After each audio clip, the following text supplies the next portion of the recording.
ఉంటే ఒక శూన్యమైన ఆశ్రమం కనపడింది. ఏమి ఈ ఆశ్రమం ఇంత శూన్యంగా ఉంది, ఎవ్వరూ ఇక్కడ కనపట్టలేదు అని అడిగాడు. రాముడు ప్రశ్న అడిగితే ఎలా ఉంటుందో తెలుసా అండి? గురువుగారు చెప్పకుండా ఉండలేరు. మిథిలోపవనే తత్ర ఆశ్రమం దృశ్య రాఘవ పురాణం నిర్జనం రమ్యం ప్రపచ్చముని పుంగవం. ఇంత నిర్జనంగా ఉంది ఆశ్రమం, ఇంత రమ్యంగా ఉంది, ఎందుకు ఇలా ఉందని అడిగాడు. అడిగితే విశ్వామిత్రుడు అన్నాడు, గౌతమస్య నరశ్రేష్ఠ పూర్వమాసీన్ మహాత్మనః ఆశ్రమో దివ్య సంకాశ సురైరపి సుపూజిత. ఒకానొకప్పుడు ఈ ఆశ్రమాన్ని గౌతమ మహర్షి ఉండేవారు. అక్కడికి దేవతలు కూడా వచ్చి గౌతముణ్ణి పూజించి వెళ్ళేవారు, అంతటి మహాత్ముడు. అటువంటి గౌతమ మహర్షి ఈ ఆశ్రమంలో ఉన్న కాలంలో ఆయనతో పాటు ఆయన భార్య అయిన అహల్య కూడా ఈ ఆశ్రమంలోనే ఉంది. ఈ ఆశ్రమంలో ఉన్న కాలంలో మీరు తొందరపడి నిర్ణయాలకు రాకండి, నేను విశ్లేషిస్తాను ఆ విషయాన్ని. తొందరపడి నిర్ణయాలకు వచ్చేసే మహాత్ముల పట్ల భిన్నాభిప్రాయంతో ఆలోచన చేయకండి. సంగమంతహమిచ్చామి త్వయా సహసుమధ్యమే మునివేషం సహస్రాక్షం విజ్ఞాయ రఘునందన మతించకార దుర్మేధ దేవరాజ కుతూహలామత్. ఒకానొకనాడు దేవేంద్రుడు గౌతముడి వేషంలో అహల్య ఆశ్రమానికి వచ్చాడు. గౌతముడు స్నానం చేయడానికి వెళ్ళాడు. ఇంద్రుడు గౌతముడి వేషంలో వచ్చి, నాకు కామాతురత కలిగింది, నీతో సంగమాన్ని కోరుతున్నాను అన్నాడు. ఆవిడ మహాపతివ్రత, ఆవిడికి తెలుసు వచ్చినవాడు ఇంద్రుడు గౌతముడు కాడు అని తెలుసుకుంది. తెలుసుకుని కూడా విజ్ఞాయ రఘునందన తెలుసుకుని మతించకార దుర్మేధ దేవరాజ కుతూహలాత్, ఆవిడికి ఇంద్రుడి మీద మనసుంది. అందుకని ఇంద్రుడితో సంభోగాన్ని ఆవిడ అంగీకరించింది. ఇద్దరూ సంతోషంగా కాలాన్ని గడిపేశారు. కృతార్థాస్మి సురశ్రేష్ఠ గచ్చ శీఘ్రమిత ప్రభో ఆత్మానమాం చ దేవేశ సర్వథా రక్షమానదా. ఎంత స్పష్టంగానో ఆవిడ చెప్పింది. నేను కృతార్థాస్మి సురశ్రేష్ఠ. సురశ్రేష్ఠ ఓ ఇంద్రుడా, గుర్తుపట్టలేదనడానికి ఏం లేదు. ఇంద్రుడా, నేను కృతార్థురాలనయ్యాను. నీ వలన ఇవాళ నేను సంగమ సుఖాన్ని అనుభవించాను. నువ్వు తొందరగా వెళ్ళిపో, ఇక్కడ గచ్చ శీఘ్రమిత ప్రభో, తొందరగా వెళ్ళిపో. ఎందుకో తెలుసా?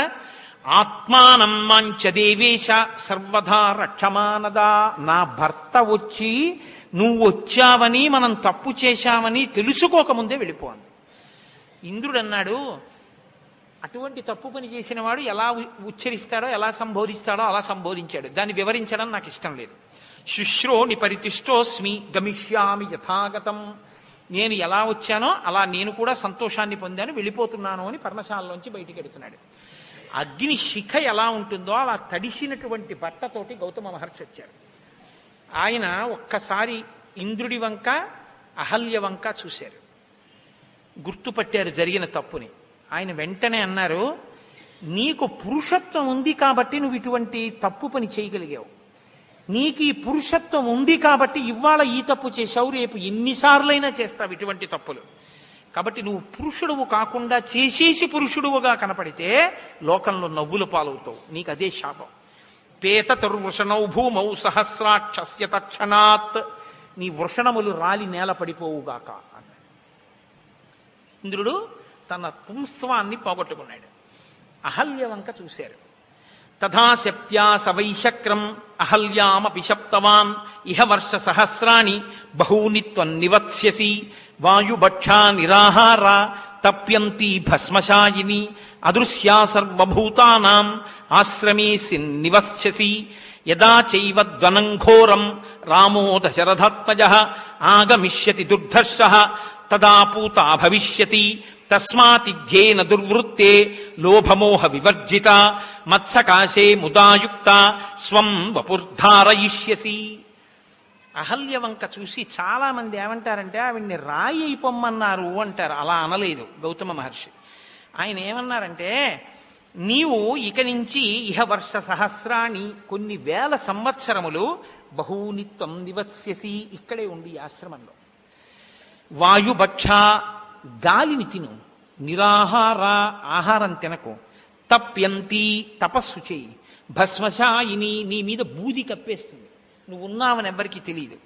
అదృశ్యా సర్వభూతానాం ఏ ప్రాణికి నువ్వు కనపడవు. ఆశ్రమేసి నివత్స్యసి, ఈ ఆశ్రమంలోనే నువ్వుండు. యదా చైతద్వనం ఘోరం, ఈ వనంలోకి ఒకానొక నాడు ఈ ఘోరమైన వనంలోకి రామో దశరథాత్మజ, దశరథనందనుడైన రామచంద్రమూర్తి వస్తారు. ఆయన వచ్చిన తరువాత నీకు శాప విమోచనం అవుతుంది. అప్పుడు నేను వచ్చి నేను నేలుకుంటాను, అప్పటి వరకు ఇలా తపస్సు చెయ్యి. ఇప్పుడు నేను మీతో ఒక విషయాన్ని చాలా జాగ్రత్తగా వివరణ చేయవలసి ఉంటుంది ఈ సర్గ చెప్పేటప్పుడు. అహల్య జననం చాలా ఆశ్చర్యకరమైంది. అందుకే ఆయన హాలాహల భక్షణం చెప్పారు. మోహిని అవతారాన్ని విష్ణుమూర్తి స్వీకరించి అమృతాన్ని రాక్షసులకు ఇవ్వకుండా దేవతలకు ఇచ్చారు. ఆ మోహిని అందచందాలు చూసి లోకాలన్నీ ఆశ్చర్యపోయాయి, ఏమందగత్తే అని. అప్పుడు చతుర్ముఖ బ్రహ్మగారికి ఆలోచన వచ్చింది. విష్ణువు మోహినిగా మారారు తప్ప అంత అందగత్తెని నేను ఇప్పటిదాకా సృష్టించలేదు. నా సృష్టిలో ఇదో లోపం. విష్ణువు అయ్యాడు కానీ అంత అందగత్తెగా నేనటువంటి అందగత్తెని సృష్టించలేదు. నేనెందుకు సృష్టించలేను? అంత అందగత్తెని సృష్టిస్తాను అని సృష్టించారు అహల్య. ఆవిడ బ్రహ్మమానస పుత్రిక. ఆవిడ పుట్టడమే అందం కోసమే పుట్టింది, అంత అందంగా పుట్టింది. ఆయన ఏం చేశాడంటే జితేంద్రియుడైనటువంటి వాడి సంరక్షణలో ఈ పిల్లని పెట్టి పెంచుదామని ఆ పిల్లని గౌతమ మహర్షికి ఇచ్చారు. ఈ పిల్లని పెంచవయ్యా అన్నారు. ఆ పిల్లని గౌతముడే ఆశ్రమంలో పెంచాడు. ఇప్పుడు ఆ పిల్ల పెద్దదైంది, యవ్వనవతి అయింది, గొప్ప అందగత్తె. ఇంద్రుడితో సహా అందరికన్నో ఆమె మీదే ఉంది. ఆమెకి కూడా కన్ను ఇంద్రుడి మీద ఉంది. పిల్ల మనసు తండ్రి గుర్తెరగలేదు. బ్రహ్మగారికి ఏమి ఇష్టం అంటే తపస్సు ఇష్టం. కాబట్టి బ్రహ్మగారి దగ్గరికి గౌతముడు ఏం చేశాడంటే ఈ పిల్లని తీసుకెళ్లి విడిచిపెట్టేశాడు. అయ్యా, ఈ పిల్లకి యవ్వనం వచ్చింది, మీరు యోగ్యుడైన వరుణ్ణి చూసి వివాహం చేయండి అని చెప్పాడు. ఆయన ఏమన్నారంటే నీకన్నా యోగ్యుడెవరు, నువ్వే చేసుకో. ఇంద్రాది దేవతలు పెళ్లికి వచ్చారు, పెళ్లి అయిపోయింది. గౌతమ మహర్షి ఈమెని తీసుకెళ్ళిపోయారు. పిల్ల మనసులో మాట తెలుసుకోలేకపోవడం తండ్రి చేసినటువంటి చిన్న లోపం. ఇప్పుడు పెళ్లి అయిపోయింది. పెళ్లి అయిపోయినా కూడా ఇంద్రుడి మీద మనసు అహల్యకుండిపోయింది. గౌతముడు ఉన్నతిని పొందకుండా ఆయన తపస్సు కోపం చేత మాత్రమే భంగం చెయ్యాలి. కాబట్టి అహల్యకి తన మీద అనురక్తి ఉంది కాబట్టి అహల్యని ఇబ్బంది పెట్టి తద్వారా గౌతముడు శాపవాక్కు విడిచిపెట్టి తపస్సు పోగొట్టుకునేటట్టు చేయడానికి ఇంద్రుడు వచ్చాడు. ఇప్పుడు ఇంద్రుడు అహల్య చెయ్యకూడని తప్పు చేసేశారు. ఒక భార్యని విడిచిపెట్టేయడానికి పురుషుడికి ఇంతకన్నా బలమైనటువంటి ఆధారం అక్కర్లేదు. మీరు బాగా గమనించండి. వదిలిపెట్టేశాడా గౌతముడు? నేను నిన్ను వదిలిపెట్టేస్తున్నానన్న మాట అన్నాడా? కోపం ఏమైనా పడ్డాడా? లేదు. ఏమన్నాడో తెలుసా అండి? ఇహ వర్ష సహస్రాన్ని బహూనిత్వం నివశ్యసి, ఇక్కడే ఉండు, వాయుభక్ష, గాలి తిను, నిరాహార, అన్నం తినద్దన్నాడు. ఎందుకని?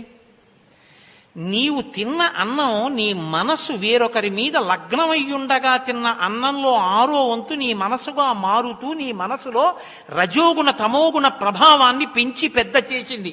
అన్నం తినేటప్పుడు ఏవి పడితే అవి చూస్తూ అన్నం తినకూడదు. పిల్లల్ని కూడా టీవీ సీరియల్ దగ్గర కూర్చోబెట్టి పాలిస్తే, పిల్లల్ని కూడా టీవీ సీరియల్ దగ్గర కూర్చోబెట్టుకుని అన్నం పెడితే పాత్రలకున్న వ్యగ్రత పిల్లలకి వస్తుంది. వాడు ఉగ్రవాదు అవుతాడు, పనికొచ్చేవాడు అవడం. కాబట్టి వాయుభక్ష నిరాహార, అన్నం తినకు. తప్యంతి, తపస్సు చెయ్యి, ఇక్కడే చెయ్యి. భస్మశాయిని, భస్మ కప్పేస్తుంది నిన్ను, బూది కప్పేస్తుంది. అలా ఉండిపో.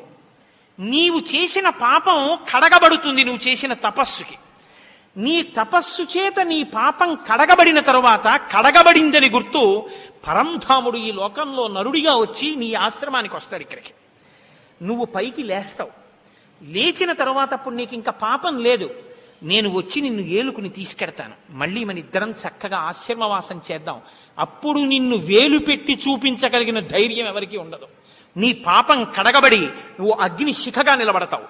ఇప్పుడు బాగా ఆలోచించండి. గౌతముడు తన భార్యని ఉద్ధరించుకున్నాడా? గౌతముడు తన భార్యని విడిచిపెట్టుకున్నాడా? సనాతన ధర్మమునందు విడాకులన్న మాట లేదు. ఇది మీరు గుర్తించాలి. ఎంత పెంకిదవనివ్వండి, ఇంకోటవనివ్వండి, భార్య మీద నేరం చెప్పే అధికారం పురుషుడికి లేదు. భరించవలసిందే. ఆ 3 ముళ్ళంటే జీవితాంత సంబంధం, అంతే. ఆమెని అలా భరించి ఆ జన్మ అలా ఉండవలసింది, అంతే. ఇంకా తప్ప విడాకులు ఇచ్చేయడం కానీ భార్యని విడిచిపెట్టేయడం కానీ ఈ జాతికి తెలియదు. ఇంతకన్నా అపరాధం లోకంలో ఇంకోటి ఉండదు. సంస్కరించుకుని భార్యగా ఏలుకున్నాడు తప్ప నిన్ను నా భార్యాస్థానంలోంచి తీసేస్తున్నానన్న మాట గౌతముడు అనలేదు. ఆ జాతికి వారసులమైనటువంటి మన దగ్గర పశ్చిమ దేశాల సంస్కృతితో ఇవాళ కలవడం రేపు విడిపోవడం విడాకులన్న మాట ఈ జాతికి చెందినది కాదు. అందుకే 1000 పడగల నవలలో విశ్వనాథ సత్యనారాయణ గారు తల కొట్టుకున్నారు. ఈ సమస్త భూమండలంలో ఉన్న సమస్త దేశాల వాళ్ళు ఈ జాతి వంక చూసి దేనికి నమస్కారం చేస్తారో తెలుసా? ఒకసారి 3 ముళ్ళు వేస్తే ఇక్కడ ఒక ఆడది ఒక మొగాడు జీవిత పర్యంతం అంతే వాళ్ళిద్దరి మధ్య అనుబంధం. ఒక పురుషుడు వేరొక స్త్రీ వైపుకి వెళ్ళడు, ఒక స్త్రీ ఇంకొక పురుషుడిని వాంఛించదు. వాళ్ళంతే. వాళ్ళ వివాహ సంబంధం అంటే వైవాహిక సంబంధం అంటే అంత గొప్పగా ఉంటుందని ఆ పవిత్రతకి 2 చేతులు ఎత్తి నమస్కరించాయి. నా కూతురి వివాహం చేస్తుంటే ఆ మంత్రభాగాన్ని చూసి అర్థం చేసుకుని పొంగిపోవడానికి ఫ్రెంచ్ దేశస్తులు 2 దంపతులు ప్రత్యేకంగా అనుమతి తీసుకుని వచ్చి వీడియో తీసుకున్నారు. మంత్రభాగం అంతా హరిప్రసాద్ గారు ఉన్నారు. వాళ్ళు బొట్టు పెట్టుకుని నన్ను వచ్చి ప్రార్థించారు. మేము మురిసిపోతున్నాం ఈ సంస్కృతి చూసి, మేము అక్షతలు వేసి ఆశీర్వదించమా మీ అమ్మాయిని అల్లుణ్ణి అని అడిగారు. అది జాతి సంస్కారం అంటే. దానికి మనం వారసులం. మీరు ఉద్ధరించుకున్న గౌతముడి గొప్పతనం చూడండి, పాపం కడుక్కున్న అహల్య గొప్పతనం చూడండి. అంతేకాని అహల్య తప్పు చేసిందని తీర్పులు చెప్పకండి. ఇప్పుడు అహల్య అగ్ని శిఖ లేచినట్టు లేచింది. చూశాడు మహానుభావుడు. ఆ అసలు ఆవిడ్ని 33 కోట్ల మంది దేవతలు కూడా చూడలేరు, అంత తేజోమూర్తిగా ఉంది. ఇప్పుడు రామచంద్రమూర్తి ఆవిడికి నమస్కరించారు. ఈలోగా ఇంద్రుడు అగ్నిదేవుణ్ణి ప్రార్థన చేశాడు. అగ్నేస్తు వచనం శ్రుత్వా పితృదేవా సమాగతా ఉత్పాట్యమేష వృషణౌ సహస్రేక్షేన్యవేశయన్. పితృదేవతలకి మేకమాంసం పెట్టడం అన్నది ఆ యుగంలో అలవాటు. ఇప్పుడు గారే తప్ప ఇప్పుడు కూడా మేకల మాంసాలు పెడతాం అనకూడదు తద్దినం పెట్టేటప్పుడు. కాబట్టి ఆ రోజుల్లో మేకమాంసం పెట్టేవారు. పితృదేవతలు మేషవృషణమును తీసుకుంటారు. కాబట్టి వాళ్ళు ఏమన్నారంటే ఇంద్రుడికి పుంస్త్వం పోయింది కాబట్టి గౌతమ మహర్షి శాపం వల్ల మేషవృషణములను తీసి ఇంద్రుడికి అమర్చారు. ఇప్పుడు పితృదేవతలకి త్రేతాయుగంలో తద్దినం పెడితే వృషణములు లేని మేకని మాంసం వండి పెట్టేవారు తప్ప వృషణములను పచనం చేసి పెట్టేవారు కాదు. అలా ఇంద్రుడు మళ్ళీ పుంస్త్వాన్ని పొందాడు. అహల్య మళ్ళీ గౌతముని పక్కన స్థానాన్ని పొందింది. దదర్శచ మహాభాగాం తపసా జ్యోతిత ప్రభాం లోకైరపి సమాగం యాదుర్నిరీక్షాం సురాసురై ప్రయత్నాన్ నిర్మితాం ధాత్ర దివ్యాం మాయామయీమివా. ప్రయత్నపూర్వకంగా చతుర్ముఖ బ్రహ్మగారు నిర్మించినటువంటి మాయామానుష స్వరూపంలా దేవతలు కూడా చూడ్డానికి వీలు లేనంత కాంతితో ఆమె తమ తపస్సులోంచి లేచి నిలబడిందిట. ఆవిడ తపస్సులోంచి బయటికి వచ్చినటువంటి స్థితి ఆయన కాలు తగిలి రాయి మళ్ళీ నాతయింది ఆడదైంది అని చెప్తుంటారు. తెలుగునాట దీన్ని యథాతథంగా వాల్మీకి హృదయాన్ని పట్టుకుని అహల్య శాప విమోచనమైనటువంటి విశేషాన్ని రామాయణ కల్పవృక్షంలో విశ్వనాథ సత్యనారాయణ గారు తెలుగు కవి మహానుభావుడు ఆయన అనుభవించిన తీరు అసలు అనన్య సామాన్యం. అచేతనంగా, ఎందుకంటే ఆవిడికి స్పర్శ లేదు, అలా పడిపోయింది. వాయుభక్షా నిరాహారాతప్యంతి భస్మసాయిని. ఆవిడ బాహ్య స్మృతి ఎలా పొందిందో చెప్పారు విశ్వనాథ సత్యనారాయణ గారు. ప్రభుమేనిపై గాలిపై వచ్చినంతనే పాషాణమొకటికి స్పర్శ వచ్చే ప్రభుకాలి సవ్వడి ప్రాంతమైనంతనే శిలకొక్కదానికి చెవులు కలిగి ప్రభుమేని నెత్తావి పరిమళించినతోన యశ్వంబు ఘ్రాణేంద్రియంబునుంది ప్రభునీలరత్నతోరణ మంజులంగంబుగన వచ్చి రాతికి కనులు కలిగి ఆ ప్రభుండు వచ్చి ఆతిథ్యమును స్వీకరించినంత ఉపల హృదయ వీధి ఉపనిషద్వితానములకి శ్రీరామ భద్రాభిరామమూర్తి ఎగుచుతోచే. రామచంద్రమూర్తి ఆశ్రమంలోకి నడిచొస్తుంటే ఆయన మీద గాలి అహల్యకి తగిలేటప్పటికీ ఆవిడికి చర్మం పనిచేయడం మొదలెట్టిందిట. రామచంద్రమూర్తి పాదములకు పెట్టుకున్న మంజీరముల ధ్వని ఆవిడ చెవిలో పెడితే ఆవిడ చెవులు పనిచేయడం మొదలెట్టేట. ప్రభుమేని నెత్తావి పరిమళించిన తోన ఆయన శరీరం మీద ఉండేటటువంటి సువాసన తగలగానే ఆవిడ ముక్కు పనిచేయడం మొదలుపెట్టింది. అప్పటి వరకు ఇంద్రియాలన్నీ లోపలికి వెళ్ళిపోయాయి. ఆ ప్రభునీలరత్నతోరణ మంజులంగంబు కనవచ్చి రాతికి కనులు కలిగి ఆ నీలతోయుత మధ్యస్థ విద్యుల్లేకే భువాస్వర అన్నట్టుగా నీలమేఘ శ్యాముడు కదా ఆయన. ఆ కాంతితో కూడిన రామచంద్రమూర్తి యొక్క శరీర కాంతి ద్యోతకం కాగానే ఆవిడ కన్నులు పనిచేయడం మొదలెట్టేట. ఆ ప్రభుండు వచ్చి ఆతిథ్యమును స్వీకరించినంత. ఆయన ఆతిథ్యం స్వీకరిస్తున్నప్పుడు అహల్య పెడుతుంటే సీతా కళ్యాణ ఘట్టం ఆవిడికి ముందే తెలిసి సీతారాముడుగా శ్రీరామచంద్ర ప్రభువుగా ఆవిడికి దర్శనమిచ్చేట. ఈ విషయాన్ని చెప్తూ ఇప్పుడు రామచంద్రమూర్తి వస్తే అహల్యకి శాప విమోచనం అయింది. ఎందుకంటే విశ్వామిత్ర మహర్షి చెప్పారు, నీ వల్లే శాప విమోచనం అవుతుంది, లోపలికి రా అని. శాప విమోచనం అయింది.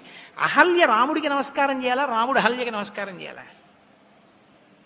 రాఘవౌతు తతస్తస్యాహ పాదౌ జగృహుతస్తథా స్మరంతి గౌతమవచ ప్రతిజగ్రాహ సాచతౌ.